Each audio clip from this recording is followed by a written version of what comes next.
नमस्कार दोस्तों, आप सभी का स्वागत है हमारे YouTube channel BCS basic physics में। और आज के इस वीडियो में हम कक्षा 11 का टॉपिक लेकर चल रहे हैं चकती का जड़त्व आघूर्ण।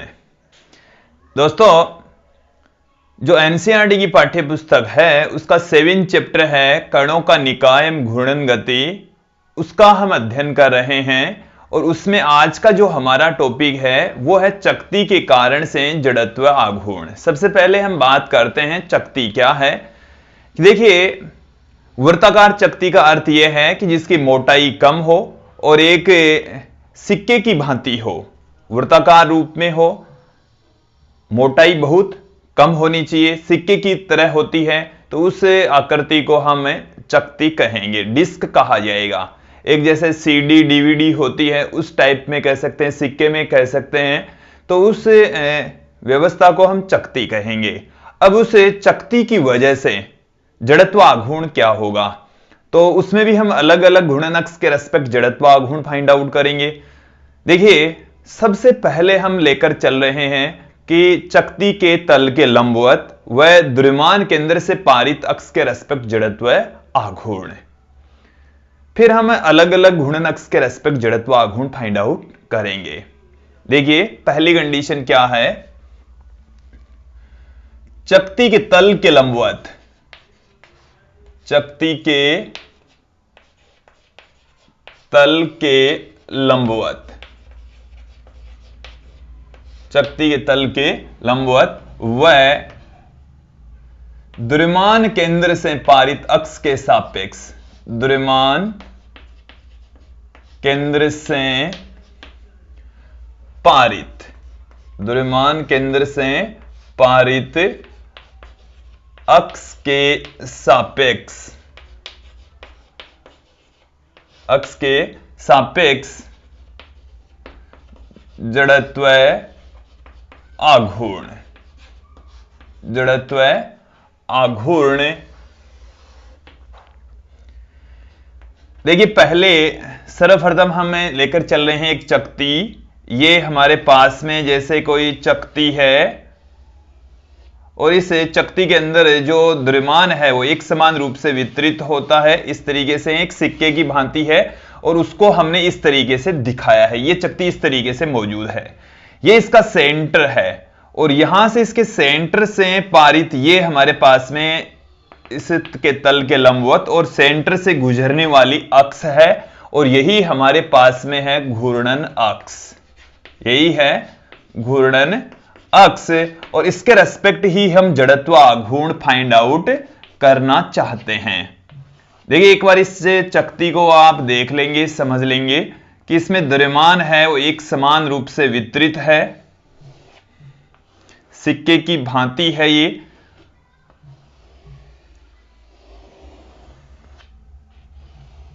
ये इस तरीके से मौजूद है। तो देखिए, हम कुछ चीजें लेकर चल रहे हैं। चकती का द्रव्यमान, चकती का जो द्रव्यमान है वो हम लेकर चलेंगे कैपिटल M, कैपिटल M द्रव्यमान लेकर चल रहे हैं। चकती की त्रिज्या, चकती की त्रिज्या वो हम कैपिटल R लेकर चल रहे हैं। अब यहां पर हम ज्ञात करेंगे प्रति इकांक क्षेत्रफल का द्रव्यमान। तो प्रति इकांक क्षेत्रफल का द्रव्यमान निकालने से पहले हम चकती का क्षेत्रफल देख लेते हैं। तो चकती वृत्ताकार रूप में है, तो वृत्त का जो क्षेत्रफल होता है वो होता है पाई R स्क्वायर। तो चकती का जो क्षेत्रफल है वो हो जाएगा पाई R स्क्वायर। तो चकती के प्रति एकांक क्षेत्रफल का द्रव्यमान क्या होगा, चकती के प्रति एकांक क्षेत्रफल का द्रव्यमान, प्रति एकांक क्षेत्रफल का द्रव्यमान क्या होगा। तो कुल द्रव्यमान के अंदर हम इस चकती के क्षेत्रफल का भाग लगा देंगे। तो कुल द्रव्यमान कैपिटल M, क्षेत्रफल है हमारे पास में पाई R स्क्वायर। तो ये आ गया प्रति एकांक क्षेत्रफल का द्रव्यमान M बट्टे में पाई R स्क्वायर। अब यहां पर आप देखेंगे कि ये जो चकती है इसको बहुत सारी वलयों से निर्मित मान सकते हैं। चकती को हम बहुत सारी वलयों से निर्मित मान सकते हैं। कैसे? एक बार ध्यान देना, इधर मैं एक डायग्राम के जरिए आप लोगों को समझाने का प्रयास करूंगा कि जैसे ये हमारे पास में एक वलय है, फिर ये एक वलय है, मैं एक एक वलय का निर्माण कर रहा हूं। इस तरीके से एक वलय हो गई, फिर एक वलय हो गई, फिर इसके चारों ओर इस तरीके से वलय है, और यदि एक दूसरे से वलय सटी हुई है इस तरीके से, तो ये जो चकती होती है वो बहुत सारी वलयों से निर्मित मान सकते हैं कि ये एक वलय और हो गई, तो एक वलय होते ही वलय, फिर एक वलय और हो गई, तो इस तरीके से बहुत सारी वलयों से मिलकर आप किसी चकती को मान सकते हैं कि इस तरीके से एक चकती है। इसी तरीके से बाद में बहुत सारी चकतियां, बहुत सारी वलय मिलकर एक चकती का निर्माण करती है। तो हम किसी चकती को बहुत सारी अलग अलग त्रिज्याओं वाली वलयों से निर्मित मान सकते हैं, अल्पांश वलयों से निर्मित मान सकते हैं। दोस्तों यहां पर हम इस चकती का जड़त्व आघूर्ण फाइंड आउट करने के लिए हम अल्पांश वलय की परिकल्पना यहां पर करेंगे। हम ये कंसीडर कर लेंगे कि अक्ष त्रिज्या और dx मोटाई वाली कोई वलय है, और उस वलय के कारण से जड़त्व आघूर्ण देख लेंगे, फिर संपूर्ण चकती के कारण से जड़त्व आघूर्ण देख लेंगे। तो यहां पर हम क्या लेकर चल सकते हैं कि किसी चकती को बहुत सारी अल्पांश वलयों से निर्मित माना जा सकता है। तो देखिए क्या है, किसी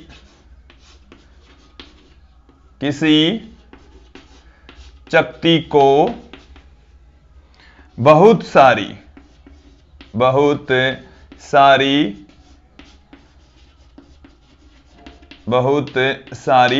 अल्पांश वलयों से निर्मित मान सकते हैं, अल्पांश वलयों से निर्मित मान सकते हैं, बहुत सारी अल्पांश वलयों से निर्मित माना जा सकता है, मान सकते हैं। देखिए यहां पर ये हमारे पास में जो चकती हमने दिखाई है आप लोगों को डायग्राम में, ये जो चकती है इसकी रेडियस है कैपिटल आर।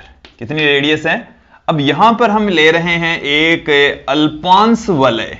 यहां पर आप देखेंगे कि ये मैंने जो डार्क में लाइन दिखाई है आप लोगों को, अब ये लाइन अच्छे से दिख रही होगी।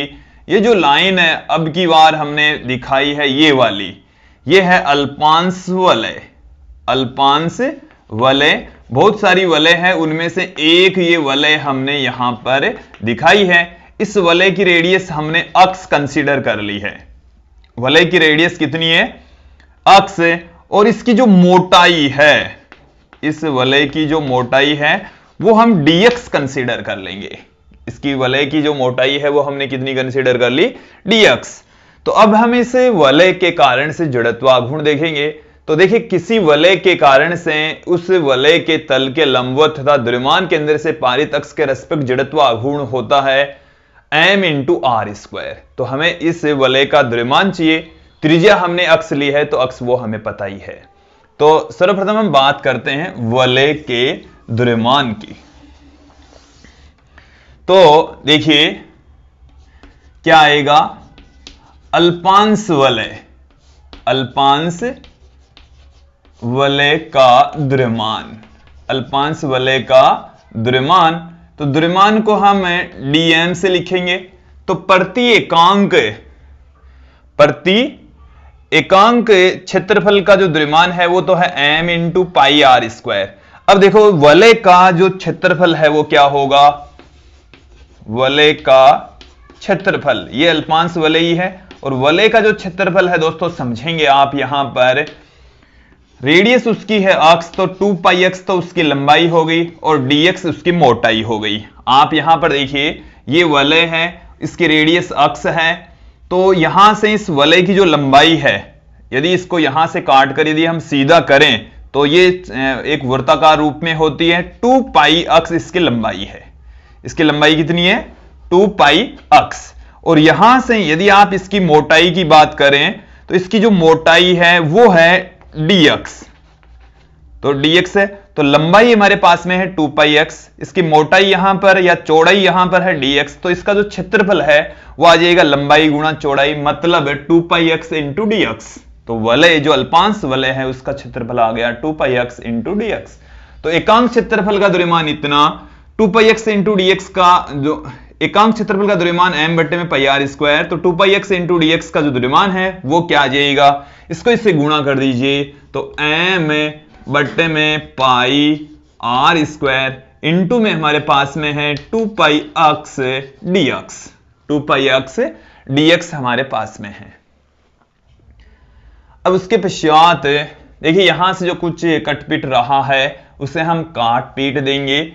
अल्पांश वलय के कारण से घूर्णन अक्ष के सापेक्ष जड़त्वाघूर्ण, अल्पांश वलय के कारण घूर्णन अक्ष के सापेक्ष जड़त्व आघूर्ण। तो देखिए अल्पांश वलय है तो उसके रेस्पेक्ट जो जड़त्व आघूर्ण होगा वो भी अल्पांश की फॉर्म में ही होगा, और अल्पांश को हम di से लिखेंगे। किससे पुट करेंगे, di से। अब यहां पर देखेंगे कि जो वलय है उसका जो जड़त्व आघूर्ण का फॉर्मूला होता है कि वलय के तल के लंबवत व उसके द्रव्यमान के अंदर से पारित अक्ष के रेस्पेक्ट जो जड़त्व आघूर्ण है वो होता है m इंटू आर स्क्वायर। यहां पर m के स्थान पर तो है dm और r के स्थान पर है अक्ष, तो अक्ष का स्क्वायर यहां पर आ जाएगा। यहां पर आप देखिए dm की जो वैल्यू है पाई से पाई कैंसिल हो गया, तो 2m मैं यहां पर dm की वैल्यू पुट कर रहा हूं। पाई से एक पाई कैंसिल हो गया तो 2m अक्ष dx ऊपर रह गया और बट्टे में रह गया यहां से r स्क्वायर। यहां पर ये वाला जो अक्ष स्क्वायर है वो और आ जाएगा, ये अक्ष स्क्वायर और आ गया। ये तो हमारे पास में आ गया अल्पांश वलय के कारण से जड़त्व आघूर्ण। अब हम बात करेंगे संपूर्ण चक्ति के कारण से जड़त्व आघूर्ण।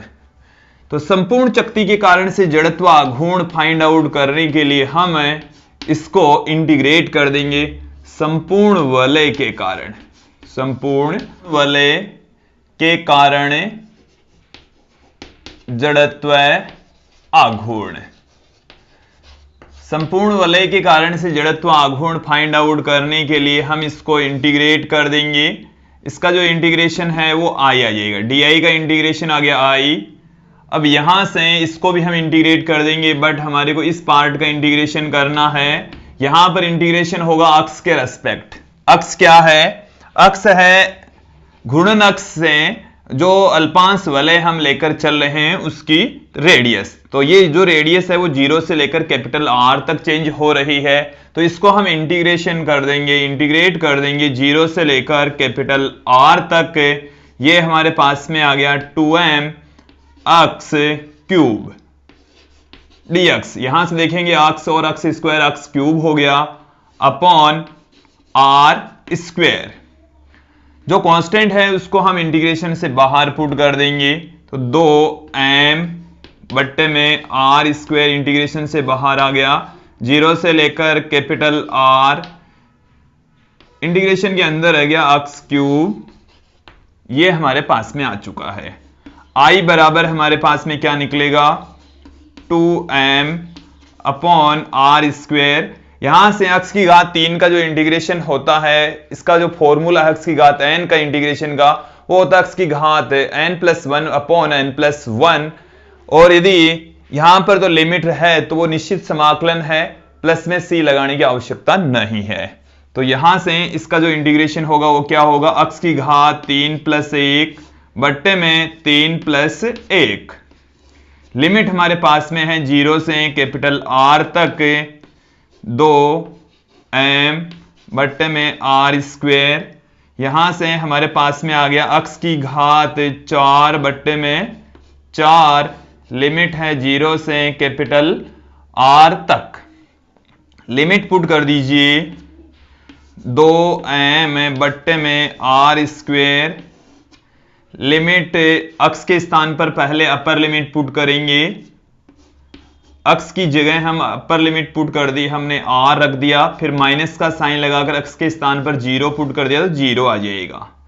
यहां से r की 2 घात कैंसिल हो गई, 2 से 2 भी कैंसिल हो गया। हमारे पास में यहां से निकल कर आया है i बराबर 1/2 M R square, 1/2 M R square, half M R square हमारे पास में रिजल्ट आया है। तो ये आ गया है किसी चकती के तल के लंबवत तथा उसके द्रव्यमान केंद्र से पारित अक्ष के रेस्पेक्ट जड़त्व आघूर्ण।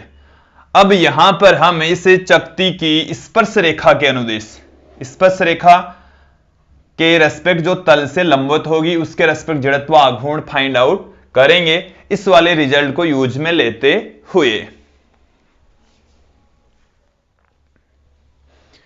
अब बी पार्ट की यहां पर हम बात करेंगे। बी पार्ट है चकती के तल के लंबवत व स्पर्शी अक्ष के रेस्पेक्ट जड़त्व आघूर्ण। पहले इस स्थिति को समझ लेंगे। चकती बोर्ड के तल के लंबवत है, चकती इस तरीके से रखी हुई है, उसके द्रव्यमान केंद्र से ये चकती इस तरीके से रखी हुई है बोर्ड के तल के लंबवत।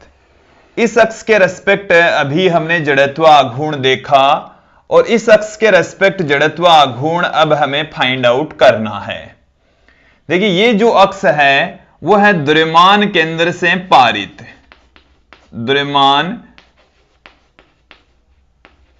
केंद्र से पारित अक्ष है ये, जो हमने अभी थोड़ी देर पहले इस अक्ष के रेस्पेक्ट जड़त्व आघूर्ण फाइंड आउट किया। तो द्रव्यमान केंद्र से पारित अक्ष के रेस्पेक्ट जो जड़त्व आघूर्ण होता है उसको हम IG से पुट कर सकते हैं, हाफ एम आर स्क्वायर। हमने यहां पर देखा चकती की जो रेडियस है वो कैपिटल R, और ये जो अक्ष है ये है घूर्णन अक्ष।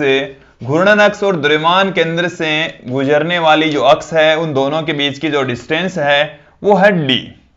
यहां पर हम समांतर अक्षों की परमें अप्लाई करेंगे। समांतर अक्षों की परमें क्या है, देखिए समांतर अक्षों की परमें से, समांतर अक्षों की परमें से, समांतर अक्षों की परमें यह कहती है हमें कि किसी अक्ष के रेस्पेक्ट जड़त्व आघूर्ण द्रव्यमान केंद्र से गुजरने वाली अक्ष के रेस्पेक्ट जड़त्व आघूर्ण प्लस में उस पिंड के द्रव्यमान तथा दोनों जो समांतर अक्ष हैं उनके मध्य की दूरी के वर्ग के गुणन के बराबर होती है। इन दोनों के जोड़ भी आपको अंत में करना पड़ेगा। यहां पर IG की जो वैल्यू है वो कितनी है, IG बराबर है हमारे पास में हाफ एम आर स्क्वायर, और ये जो D है वो है दोनों जो समांतर अक्षें हैं उन दोनों के बीच की सीधी दूरी जो कि यहां पर कैपिटल R है। इन दोनों की वैल्यू उठाकर हम यहां पर पुट कर देंगे। I बराबर half M R square plus M R square, ये हाफ एम आर स्क्वायर है, ये 1 एम आर स्क्वायर है, देन हमारे पास में आ जाएगा 3/2 एम आर स्क्वायर। तो इस कंडीशन में जड़त्व आघूर्ण चकती के तल के लंबवत, इस चकती और इस अक्ष के बीच का जो एंगल होता है वो 90 डिग्री होगा। चकती इस तरीके से होगी और उसकी स्पर्शी अक्ष, चकती वृत्ताकार चकती इस तरीके से है और इसकी स्पर्शी अक्ष इस तरीके से है, और ये इसके चारों ओर घूम रही है, इस तरीके से एक चक्कर इसके चारों ओर लगा रही है दोस्तों। तो उसके रेस्पेक्ट जड़त्व आघूर्ण इतना प्राप्त हुआ। सी पार्ट क्या है, चकती के व्यास के रेस्पेक्ट, सी पार्ट है चकती के व्यास के सापेक्ष जड़त्व आघूर्ण, चकती के व्यास के सापेक्ष जड़त्व आघूर्ण, जड़त्व आघूर्ण। तो चकती के व्यास के रेस्पेक्ट जो जड़त्व आघूर्ण है उसके लिए आप देखिए, जैसे ये हमारे पास में चकती है, ये क्या है, चकती है, ये इसका व्यास है, ये हमने दो लंबवत व्यास ले लिए, ये एक्स एक्सिस है, ये वाई एक्सिस है और ये इसकी जेड एक्सिस है। जो कि इसके तल के लंबवत है। इसके रेस्पेक्ट हम जड़त्व आघूर्ण इसके ए पार्ट में देख चुके हैं। ये जो एक्सिस है, जेड एक्सिस, वो बोर्ड के तल के लंबवत इस तरीके से है और वो द्रव्यमान केंद्र से भी पारित है। इसके रेस्पेक्ट जड़त्व आघूर्ण उसको हम यहां पर ये जेड एक्सिस के अनुदिश है, इसलिए इसको आई जेड से पुट कर दें, जिसकी वैल्यू हमने देखी हाफ एम आर स्क्वायर, ये हमने निकाल लिया था। एक्स एक्सिस के रेस्पेक्ट जो जड़त्व आघूर्ण है उसको हम आई जेड से पुट कर दें। वाई एक्स के रेस्पेक्ट जो जड़त्व आघूर्ण है उसको हम आई वाई से पुट कर दें। ये आई एक्स से, ये आई वाई से। जो चकती है वो एक सिक्के की भांति है और इसके किसी एक व्यास के रेस्पेक्ट जड़त्व आघूर्ण हमें फाइंड आउट करना है। देखिए, आप चाहे चकती का कोई सा भी व्यास ले लीजिए, सभी व्यासों के रेस्पेक्ट जड़त्व आघूर्ण समान रहना है, उसमें द्रव्यमान वितरण है वो एक समान होना चाहिए। तो यहां पर हम यहां कंसीडर कर लें कि जो आई एक्स है वो आई वाई मतलब दोनों बराबर हैं और उसको हमने मान लिया आई के बराबर, जिसकी वैल्यू हमें फाइंड आउट करनी है। आई एक्स या आई वाई की वैल्यू फाइंड आउट करनी है, वैसे ये दोनों बराबर हैं। ठीक है, लंबवत अक्षों की परमें यहां पर हम अप्लाई कर देंगे। लंबवत अक्षों की परमें से, लंबवत अक्षों की परमें क्या कहती है? देखिए कि पटल के लंबवत जो अक्ष है उसके रेस्पेक्ट जड़त्व आघूर्ण, जो पटल है, यहां पर पटल है, जो पिंड है वो एक परत के रूप में होना चाहिए, तो जो चकती है वो एक परत के रूप में ही होती है। तो उस पटल के लंबवत जो अक्ष है तो वो जेड एक्सिस है, उसका जो जड़त्व आघूर्ण है वो तल में मौजूद लंबवत अक्षों के जड़त्व आघूर्णों के योग के बराबर होती है। तल में जो मौजूद लंबवत अक्ष हैं वो अक्ष और वाई है, तो इनके रेस्पेक्ट जड़त्व आघूर्ण है आई एक्स और आई वाई है।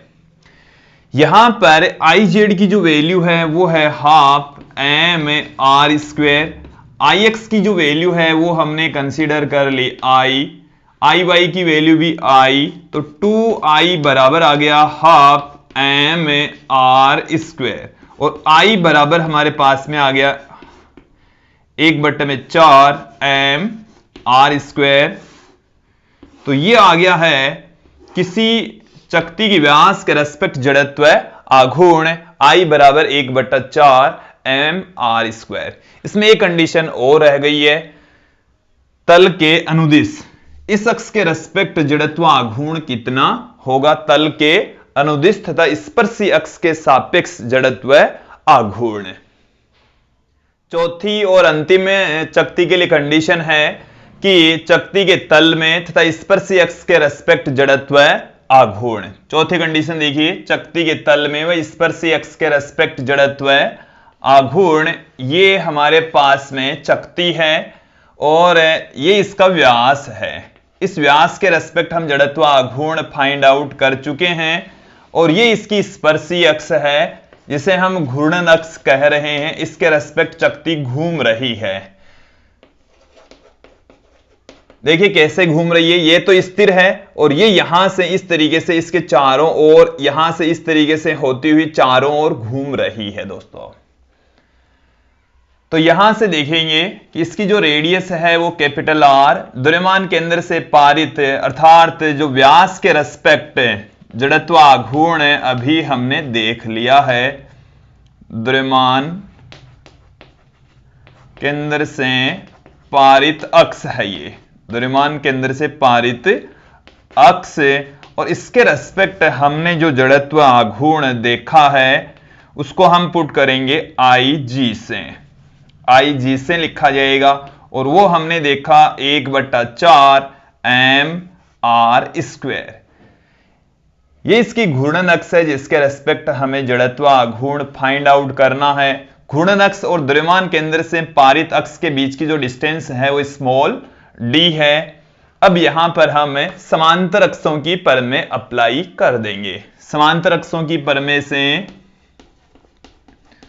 समांतर अक्षों की परमें से, समांतर अक्षों की जो परमें है वो क्या कहती है? देखिए आई बराबर होता है आई जी प्लस एम डी स्क्वायर, जहां यहां पर जो आई जी है वो है 1/4 एम आर स्क्वायर, और जो डी है वो हमारे पास में है कैपिटल आर। तो यहां से क्या निकल कर आएगा, आई बराबर, इन दोनों की वैल्यू पुट कर दीजिए, 1/4 M R square plus M R square. तो इन दोनों का एडिशन कर दीजिए, तो 5/4 एम आर स्क्वायर हमारे पास में आ गया है। यह किसी चक्ति के तल में तथा स्पर्शी अक्ष के रेस्पेक्ट जड़त्व आघूर्ण है। तो दोस्तों ये था चक्ति का जड़त्व आघूर्ण विभिन्न घूर्णनक्षकों के रेस्पेक्ट। हमने 4 स्थितियां यहां पर देखी, और मुझे उम्मीद है आप लोगों को ये जो चारों स्थितियां हैं वो अच्छे से समझ में आई होगी। आज के लिए इतना ही, धन्यवाद दोस्तों।